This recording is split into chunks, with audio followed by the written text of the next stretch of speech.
Good evening, everyone. Icy Knight here with Chapter 6, Thundering Hooves. The thunder of hooves shook the ground. The haunting whines of their pursuers echo in their ears. How, they ask? How have things changed so fast? Once they hunted and took whatever they wanted. Now they were the ones being hunted. Some pony help us! An orc scream as his trips on a tree root. His companions running off without him.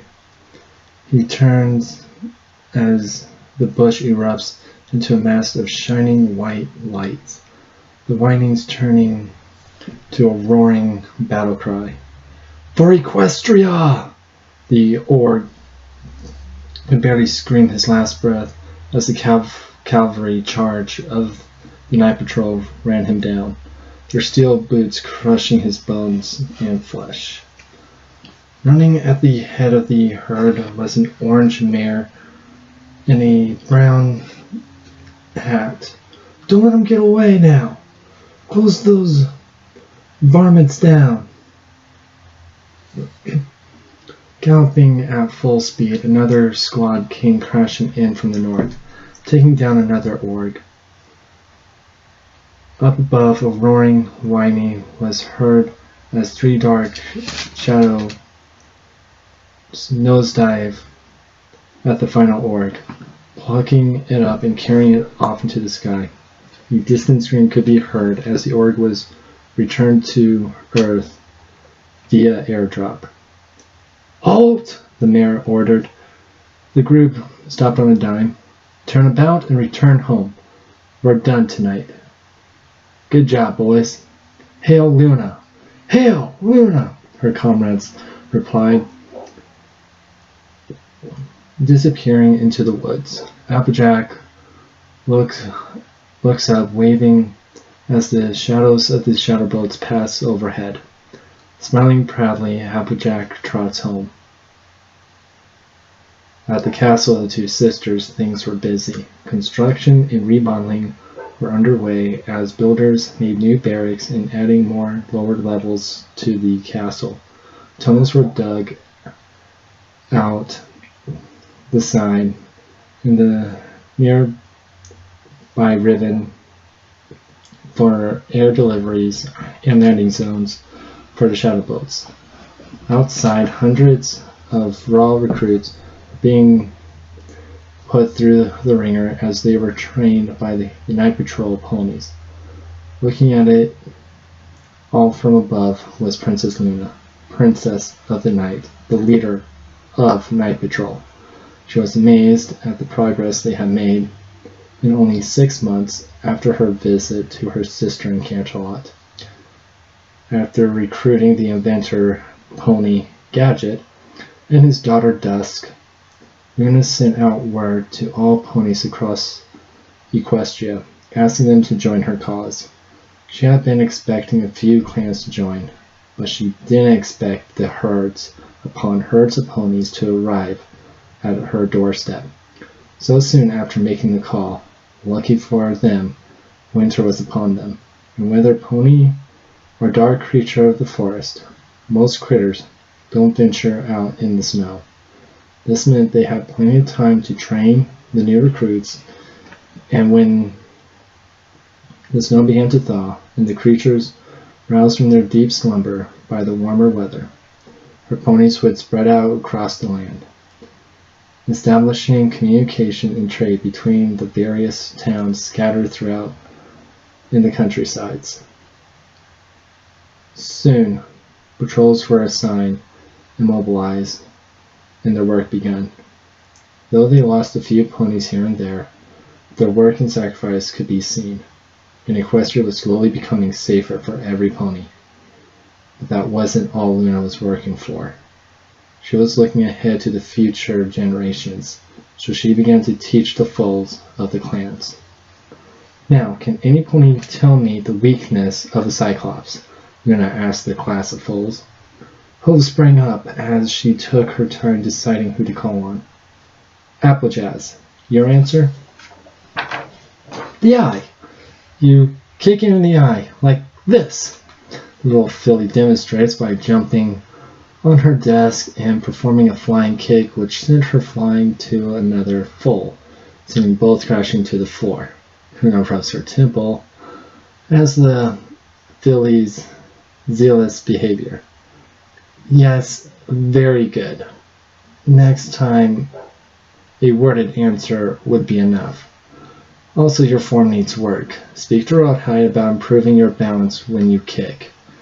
Yes, Princess Luna. Applejazz miserably replies, knowing all of her free time after class was now gone, replaced with hours of Rothhide telling her, nope, do it again. Such fun times. Now, who can answer? They're back! An excited fool yells, pointing out the window at the returning patrollers. The class began to buzz with excitement, and Luna knew it would be impossible to get them back on track. Sighing, she dismisses the class. You're all free to go, but I want you all to do reports about what creatures the patrollers encountered for tomorrow. Okay, Princess Luna, the class replied, before they all dashed out in a flash of colors. Luna turned and began erasing the chalkboard, when she felt a presence lingering in the room. Are you going to go with them, Dusk? Luna asked the little unicorn filly. This was not the first time this happened.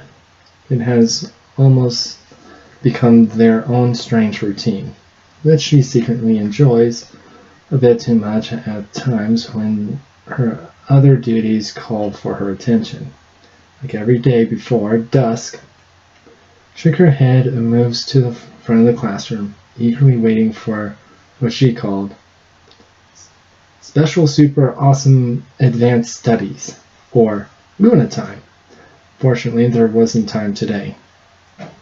I'm sorry, Dusk, but I'm needed somewhere else today. Luna quickly looks away to avoid the filly's soul-shattering look of sadness and disappointment. If Luna dares to look the filly in the eyes, she would be wrapped around her hoof in a second. It's fine, Princess Luna, Dusk said sadly. I'll just go home and be alone. Well, it's not like anything is stopping you from making friends, Dusk, Luna points out. Keeping her face turned away. I'm sure Applejack would be more than happy to share her stories with both you and Applejazz. The thing about friendship is taking the first step to making it.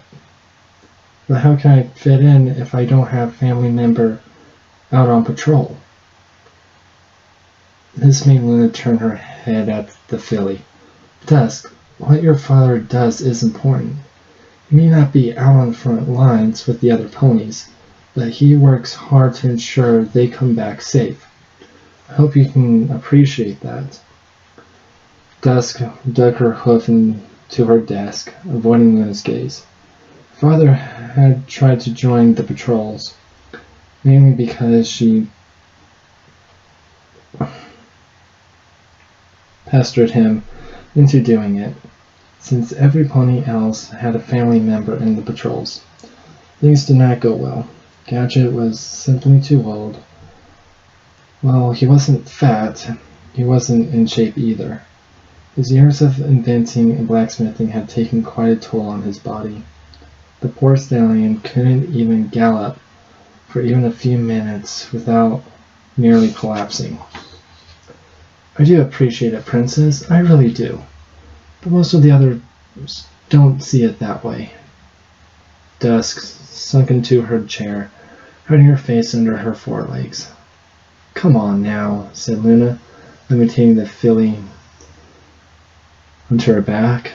Dusk was about to protest, but Luna leapt out of the window before she could utter a word, the princess laughing playfully as Dusk clung to her neck, screaming her heart out, shouting Spotting her target, Luna glides down, landing softly in front of Applejack, startling the orange mare with her sudden appearance. Whoa, I thought I asked you to stop doing that, Applejack fumes, her heart beating a mile a minute. Luna chuckles at her friend's expense. I'm sorry, Applejack, but I'm in need of a favor. Yeah? Applejack said skeptically. What kind of favor? Oh, nothing too hard for the captain of the night patrol. Just a little full-sitting is all. Full-sitting? Luna nods. Yes, I need you to watch a little Dusk here. Gadget will be working late tonight, and I thought it'd be best that Dusk spend some time with others. Applejack looks behind Luna's mane at the unicorn filly, remembering the day she and Fury saved her. After that, both her and Fury have had little contact with the filly.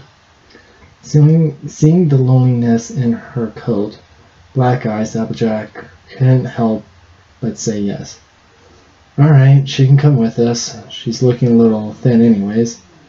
I'm sure me and my kin can fill her up and get her to proper size.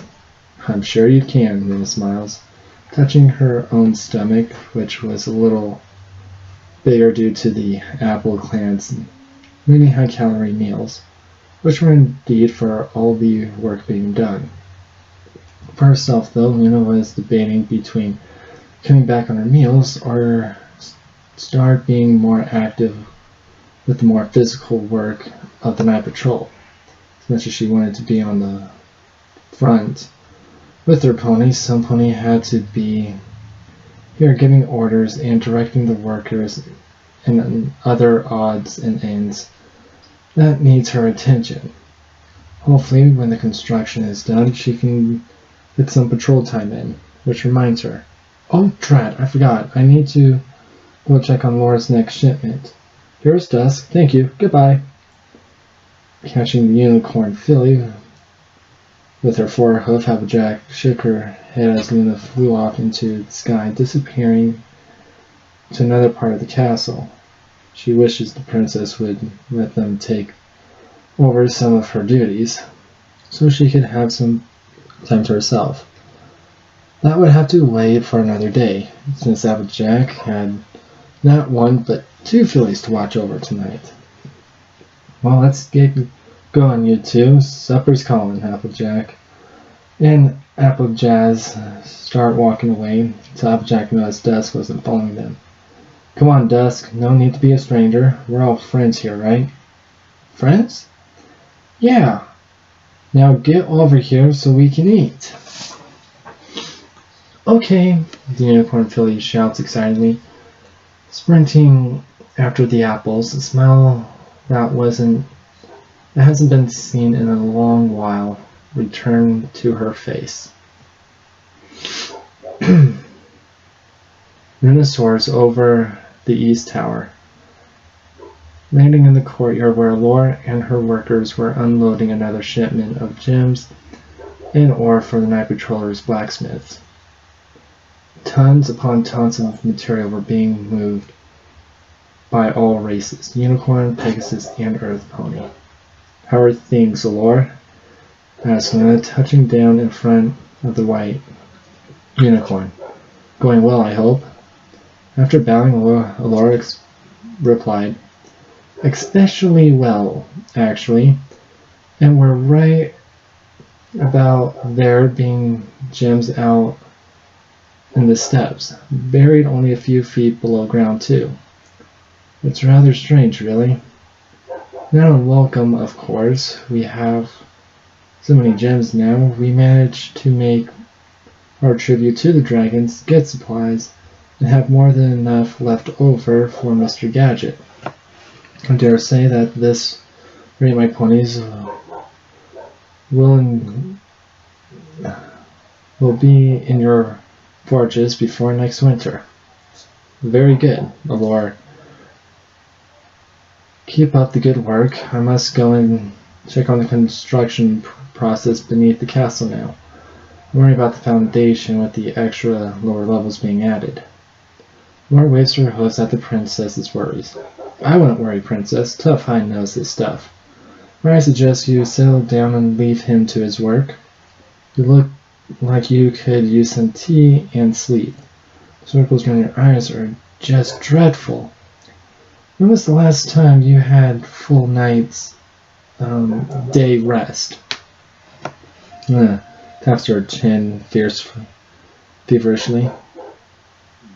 I don't know. 2, 3 weeks ago? It doesn't matter. Another cup of coffee and I'll be good to go.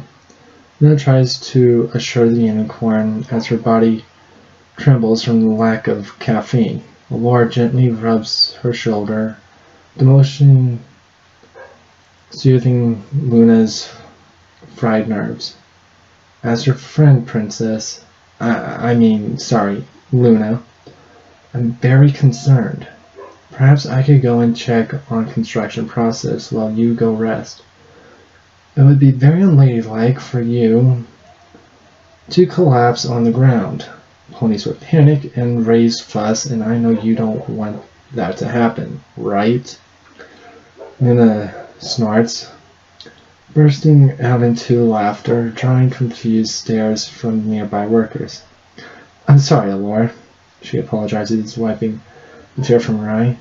It's simply strange for you to say painting is unladylike, when a few decades ago mares were corsets to be more ladylike, usually painted due to the fact they couldn't breathe. I see. I guess it is rather funny thing to say, given that context, Allure said, chuckling a little. Seriously, Princess, you really do need some sleep. I'll suppose a short nap could be beneficial. Allure smiles. Very good. After I check the forges and construction, every pony is working hard. We cannot slack off. Ignoring the speech slip-up, Allure sighs, deciding to stop arguing with the princess. Fine, but I shall accompany you. A place as dangerous as a construction zone is no place for a sleepy pony to be wandering alone. To be clear, Princess, one slip-up or a mere accident and it's off to bed for you. Luna yawns loudly, waving off Allure's threat. Yes, you're as much as a mother hen as Celestia at times, Allure, she said, walking off. Allure's cheeks puff up with a small and follows after the princess. The sounds of hammers and chisels echoing through the hollow chambers beneath the castle. Stallions of every race, Earth, Pegasus, and Unicorn, worked diligently together to complete their work. It was the sight that Luna held dear to her heart. The 3 tribes working together. During the construction of the lunar and solar towers, unicorns had been the foremen, while the Earth and Pegasus did all the heavy lifting. Actually, that was how most Canterlot was built. Here, though, unicorns were using their magic to lift heavy objects and hold things in place for their pony brethren, allowing the work to get done faster and safer. It was a truly beautiful sight indeed. The pony yells, "Heads up!" Allure and Luna quickly trot out of the way as several tons of bricks float past. They took 2 steps forward when another worker zoomed past them with some lumber, thinking 3 times is the charm. They tried to step forward again, only to block once more. This is so frustrating. How can we possibly get through? Allure whines. Luna gesturing for her to step back.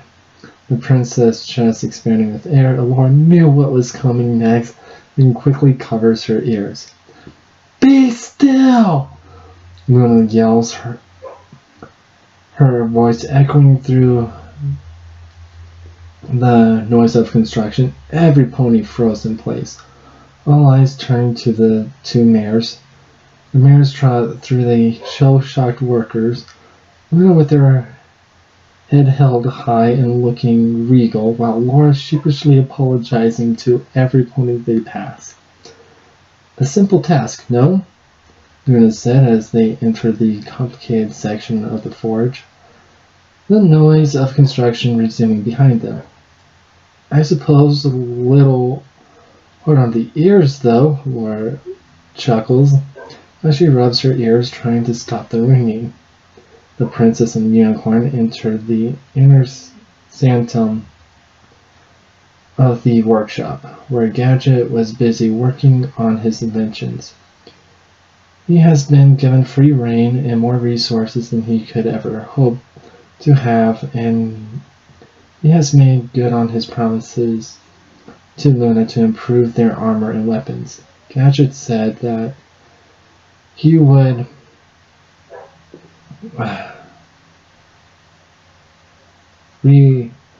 revolutionize the way ponies live, and reluctantly he sent a message to her saying he made a breakthrough. Luna wasn't sure what to expect. What is this thing? Luna asked, placing her hoof on a giant black metal contraption Gadget had made. The device was 3 ponies tall and as long as 3 carriages, with a big cylinder body built on top to some wheel with some sort of smokestack on top of the cylinder. Is this some sort of vehicle? I call it a train, Gadget declares proudly. Appearing between the 2 mares, covered in dirt and grime, Laura quickly steps away, and stood still, not minding the dirty pony. A train. What does it do? Luna requires, fascinated by the big black machine. Gadget flips open the side of the cylinder, revealing a number of gears and other mechanical things with several gems floating in some sort of magical field. The unicorn pats the side of the machine lovingly. This beauty here moves along preset tracks, pulling tons of cargo, and can move at speeds at 60 miles per hour. These gems can power it up to 80 horsepower. I call it the Iron Horse, Gadget shouts dramatically. We have a test track set up if you want to try, Princess. Care for a ride? Luna leaps into one of the platforms before he could even finish, dragging Laura with her. Sounds exciting, let's go! Alright, all aboard! Gadget shouts, leading them to the engine's room. Pulling some levers, the train rumbles to life. The gems inside began to spin, turning the gears and sprockets. The wheels began to move, pulling them out onto the test track. Gadget blows the whistle as they chug slowly along. As he begins to adjust the controls, Luna pulls the whistle again. Sorry, Princess, could you not do that? I need to focus. This is my first time running this thing. You're joking, right? Or begs, a slight panic rising in her voice. Nope, in fact, I just put in the final pieces on a few hours ago. What? Oh, this is going to be so much fun, Luna declares, pointing her hoof into the air, wearing some strange hat on her head that read conductor. The train rumbles as hot steam shot out of the stack. The needles of the gauges bounce as they began to pick up speed. Here we go! Gadget shouts as they hit 25 miles per hour. Taking the time taking the first time on the test track. G-force sent Allure crashing into Luna, who had her head out the window, watching the scenery pass by as they entered the forest behind the castle. They turned onto a straightaway. Faster! Luna shouts excitedly. You got it, Princess. Gadget yells over the engine noise. Hitting the throttle, the speed meter jumps to 50 miles per hour. The steel wheels squealing against the tracks. They hit a hill, reducing speed, but climbing with little trouble. Allure screaming as they went down, butterflies fluttering in her stomach as they level out at the bottom of the hill. Could we please slow down, she begs. Can we please slow down? She begs, not liking the ride one bit. You're right. Good time to test the brakes, Gadget said. There's a turn up ahead anyway. We can't take them any faster than 25 miles per hour, or she'll tip over. She? The train, Gadget answers. Why is it a she? It just sounds right. Luna coughs, getting the two's attention. I hate to interrupt, but there's a small matter of a turn in our current speed, which I believe you said it would be too fast, correct? Gadget turns to the meter, reading 60 miles per hour. Oh, fuck! Gadget yanks on the brake lever. Sparks flew as the wheels come to a grinding halt. Leo took a nosedive, but they were still going over 25 miles per hour when they took the turn. The train lurches to right, sending them all flying into the wall, ending up in one large pony pile. I can't believe this is how I die, Allure cries. A loud boom could be heard from the front of the train as one of the power gems explodes, blowing out the side of the train and tipping it back onto its wheels. Gadget quickly scrambles to the controls, madly pulling levers. The gems are overheating. She'll blow if we don't stop her and cool her down,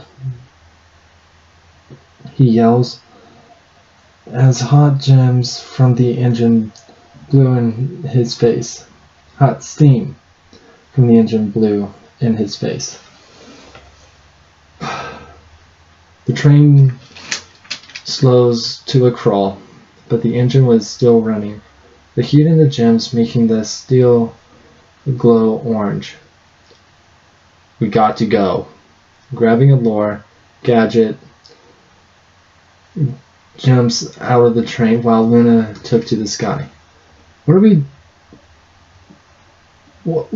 do? That much magical energy could blow everything within miles, Laura screams as they run away from the train. Where's the princess? Gadget asks, noticing her absence. A dark shadow rolls over them as black clouds form overhead. There she is, Laura points to the eye of the storm where Luna was glowing white eyes, directing the clouds. Thunder roars as a heavy rain fell on the train, cooling it to non-critical levels.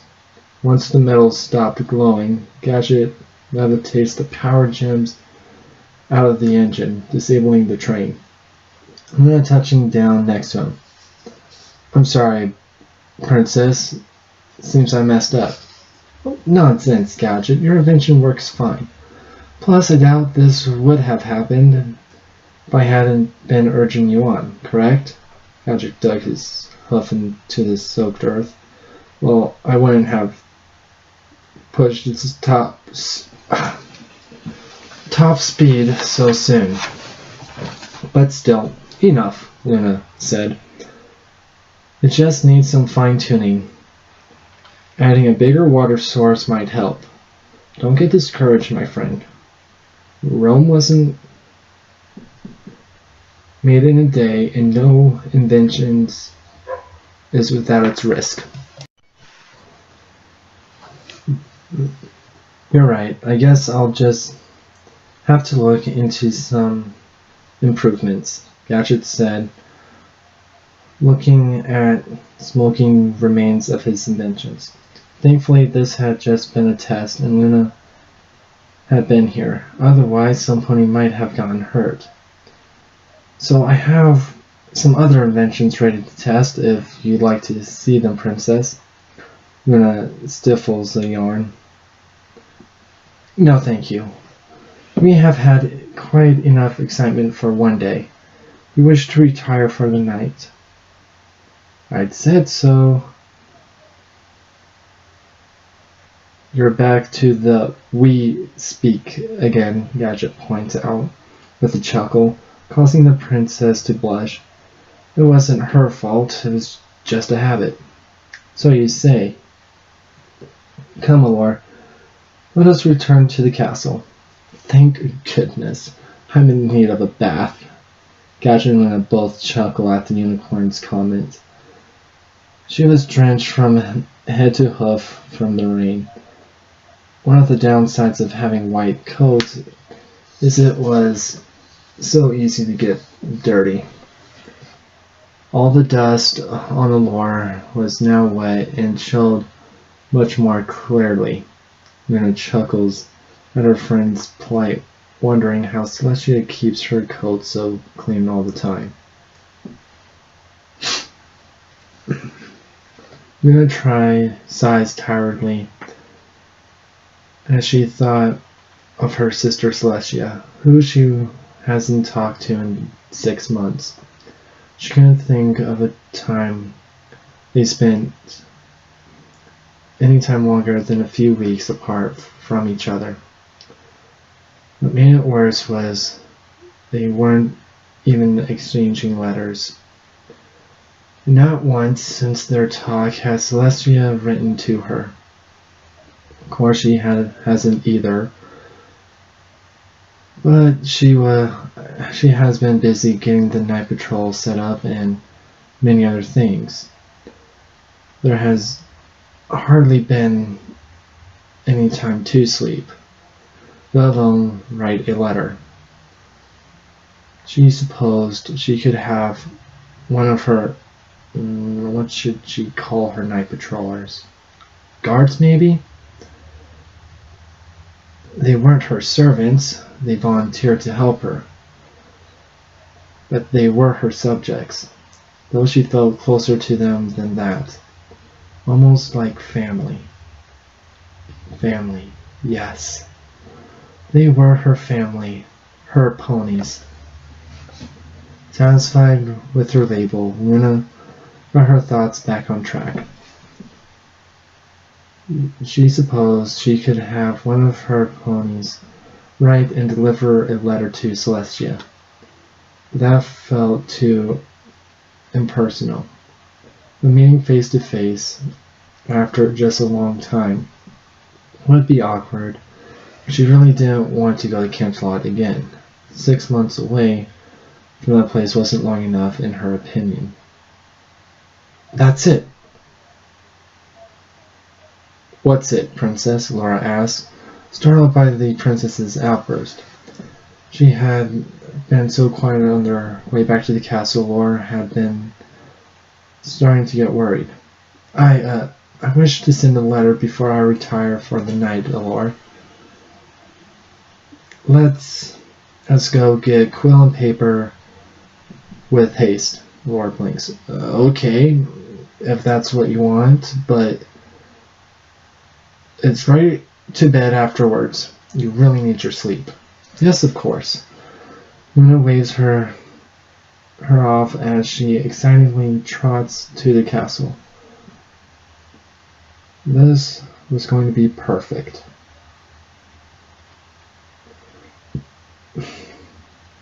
Meanwhile, in another part of the castle, Applejack had her hooves full dealing with Dusk and Applejazz.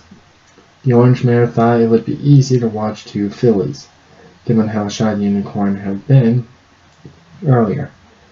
But she was proven wrong as Dusk showed Jazz new ways to have fun, as she puts it. The unicorn filly was popping in and out everywhere via teleportation spell, dragging Jazz along for the ride.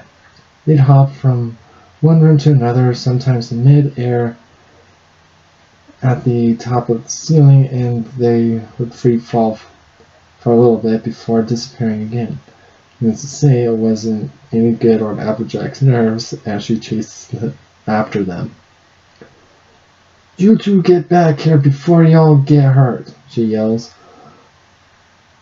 rushing past several Apple clan members and Night Patrol ponies. "Applejazz, you stop right now." The red filly turns and gave her cousin a raspberry. Applejack's cheeks turned red. "That's it!" Glowing orange, Applejack stomps her forelegs on the stone floor. "I said stop!"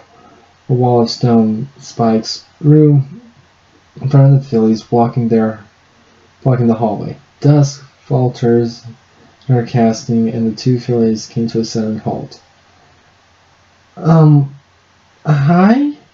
Dusk greets nervously as Applejack stood over both of them, looking just a mat annoyed. "No, scratch that. Furious. I think it's time for bed." "Aww," was the filly's response. The Applejack was having none of it and drags them off to their rooms, which was on the way to hers. The castle was set up with the princess at the top in her usual chambers, with the leaders of each Night Patrol division on the same floor, which included not only Applejack, but Sixes, who was in charge of the Shadowbolts. Gadget ran the research division. Rawhide was the heavy infantry and training leader, and a Pegasus pony named Firefly ran the Rangers. The Rangers were Night Patrollers ponies stationed at towns and outposts across Equestria. "Good night, you two. Now stay out of trouble," Applejack orders, closing the door to Gadget's room.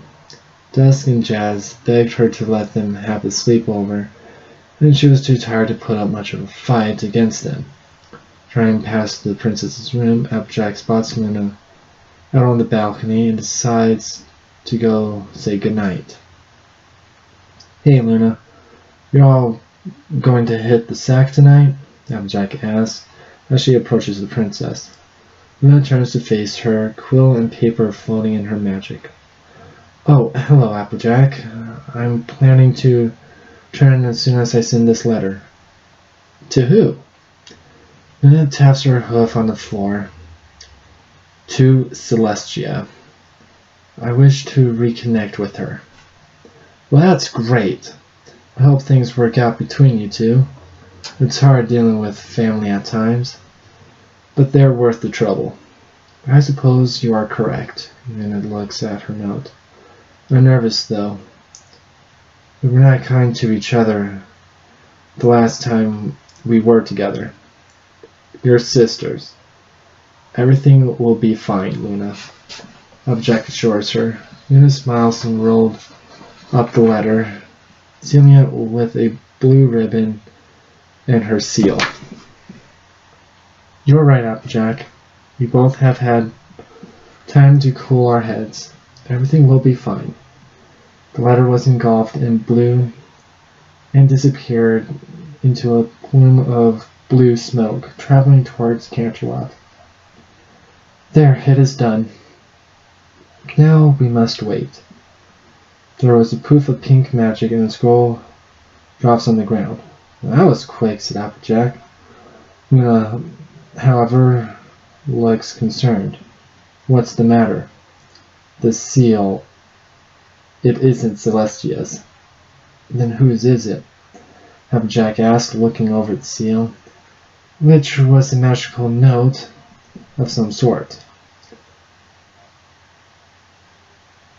Luna picks up the scroll with her magic. It's from our cousin in the Crystal Empire, Princess Symphony. I wonder what she wants. Luna unrolls the scroll and reads it out loud. Dear Princess Luna, Princess Symphony Orchestra hereby invites you +1 to the crowning of her daughter, Princess Mianmore Canenza, in the Crystal Empire in 3 days. We hope to see you. Luna couldn't find the words to say. Had she been so busy that she missed the birth of Symphony's child? You okay, Luna? Applejack asked. But Luna didn't reply. She just stares at the letter, wondering if Celestia had known, and not bothered to tell her. No, Celestia would never do something so cruel. But surely Celestia has been informed as well. Luna? Luna shook away her brewing thoughts. Sorry, Applejack. I'm just tired. Good night, and sweet dreams, and all that. By the way, have you ever heard of the Crystal Empire?